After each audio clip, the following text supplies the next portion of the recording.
ডাকাতি চিঠি দিছে, এটা কি আপনারা খবর পাইছেন? আমরাই তো লিখছি, জানার কি আছে? আরে আমরা জানি না, এরকম কোনো ঘটনা এই গ্রামে ঘটতে পারে না। আমরা সব জানি, আমরা জানি না শুনে আসছি। দেখছস, প্রশাসনের লোক ঠিকই এটা জেনে গেছে। আচ্ছা, অসুবিধা নাই।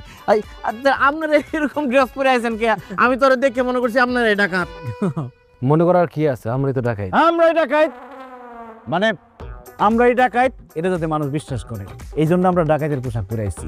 এখন আমরা যদি পুলিশের ড্রেসে আসতাম, তোর বাপেরা থাকতো না না না, থাকতো না, থাকতো না। ডাকাইতটা থাকতো না। যারা 2টা বাজে ডাকাতি করতে আসবে, তারা নিশ্চয়ই আশেপাশে ঘাপটি মেরে আছে। তারা দূরে থেকে দেখে বলবে যে ওরে বাপ রে বাপ, এরা আবার কোন ডাকাইত যে আমাদের মুখের খাবার কাইরা নিতে চায়।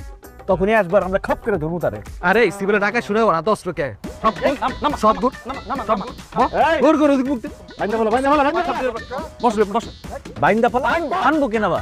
আরে না বানলে কি বিশ্বাস করবো? দূরের থেকে যখন দেখবো যে আমরা সব করে বাঁচি,